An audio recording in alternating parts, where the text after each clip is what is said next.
Hey guys, this is Guy4 bringing you another episode of Let's Play Zelda 2: The Adventure of Link. I'm gonna get out of the way of those monsters. In the last part I started off the game, and in this part I'm going through the first palace, and this is such awesome music.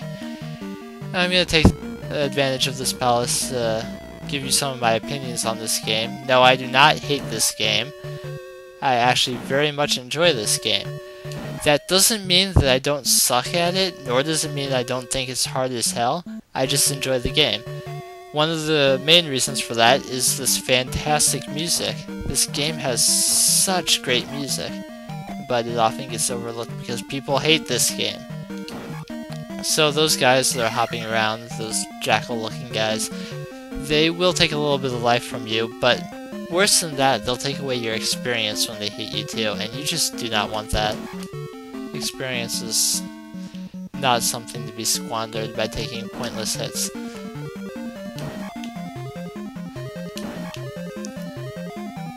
Yes, as I said in the previous part, I've never beaten this game because it's so difficult. There are people who have beaten this game, and I commend them greatly for their awesomeness. But to get that key, you just have to hit it with your sword, the key that I used to open that door. The bubbles will not only take away some of your health, they'll also take away magic too. So, and they take like 80 hits to kill. So, especially at this point, don't bother trying to take them out. Just avoid them as best you can. I'm going to pass on the magic level up for now because I need some attack. And I believe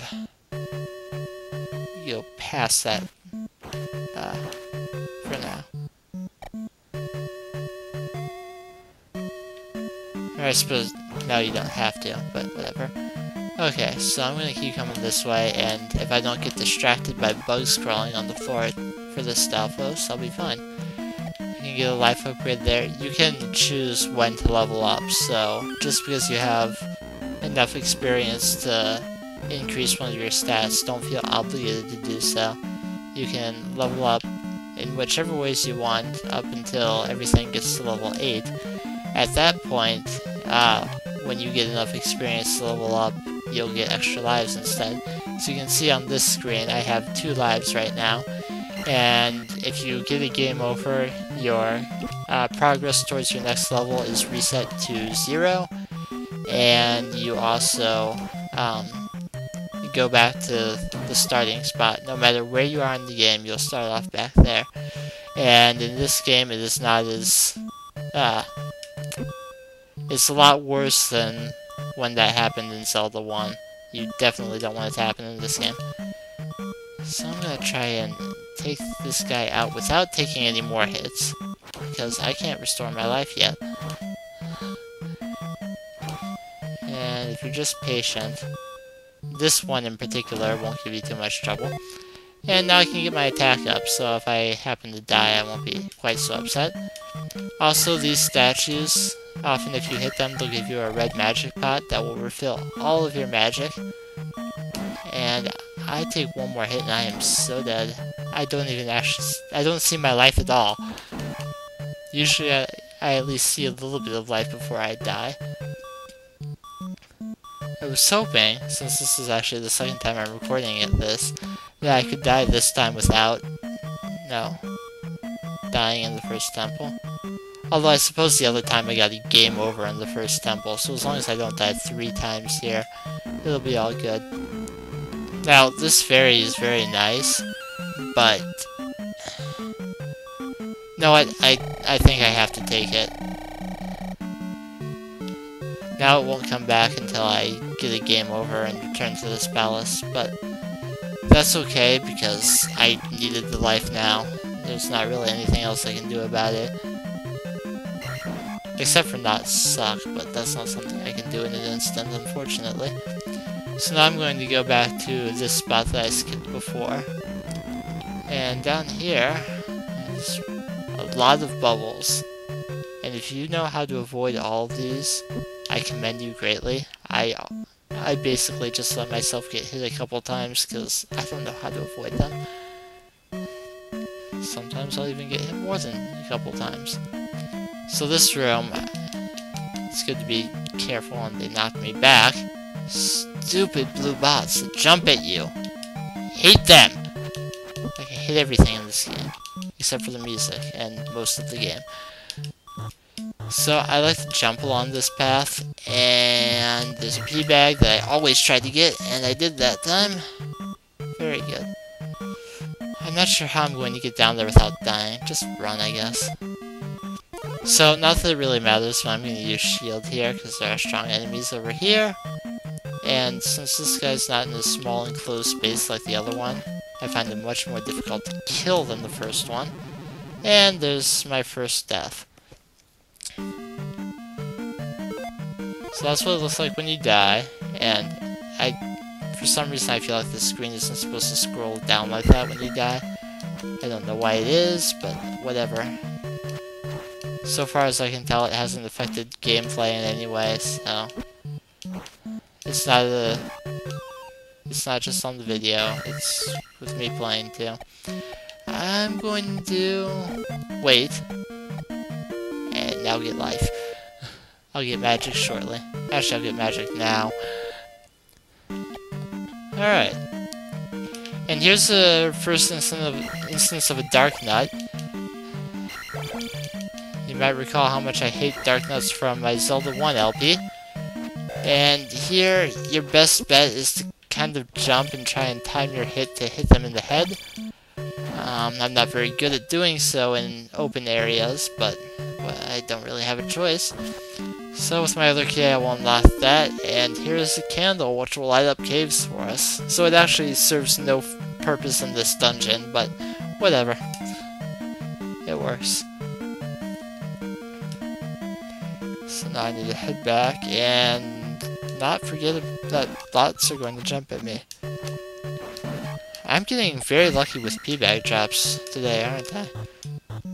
Anyway, every, I think, 8 bots or so, they will drop blue magic for you, and that hasn't really happened yet. Those ones both gave me experience, but it's nice when it happens.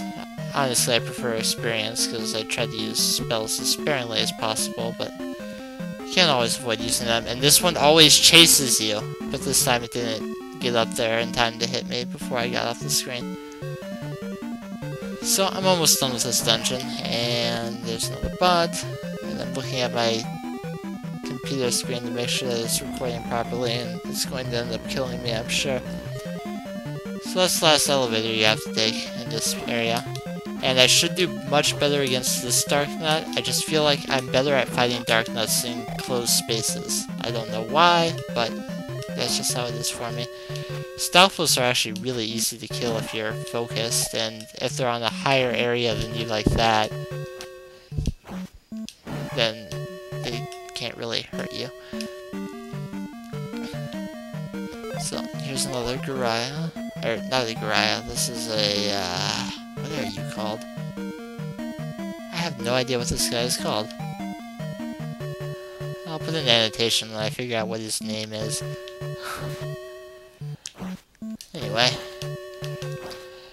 he's one of 2 remaining enemies before the boss, and let's see if I can kill him before the dark nut appears. Alright, so in this there's a dark nut up here, and I like to just draw him back into this closed off space, and use that same strategy as from before to kill him.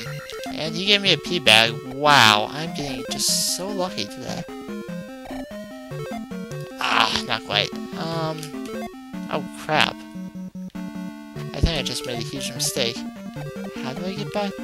I can get back to that screen, can't I? Without getting... Well, damn it. I'll try some buttons here, but no, it's not looking very good for me. So I just missed out on a level up. That really sucks. Anyway, boss. This is a horsehead dude.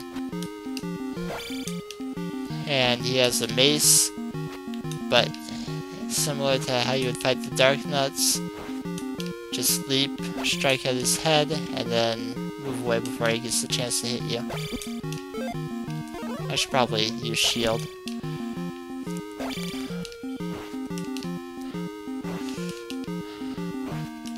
because I suck doesn't mean I'm willing to just let myself die all the time. Damn it.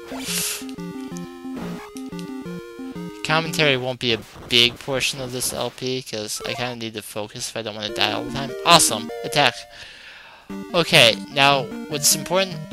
One important thing to note about this game, you can see the bottom section that has numbers next to it shows a 6. There are 6 palaces that you go to before the final dungeon of this game. And at each palace you insert the crystal in a pedestal. And inserting that crystal will give you enough experience to your next level up, no matter how far away you are. So you want to be fairly far from a level up when you insert these crystals. Some people will just wait until near the end of the game when you need a whole lot more experience than I need right now to level up. I don't really care. I just do it now. Maybe that's why I suck. But anyway, that's the end of the first palace, and now you see you can't go back in there ever again. And I think with the completion of the first palace, that would be a good time to end off this episode. So, this has been Bandit Guy 4, and I will see you guys next time.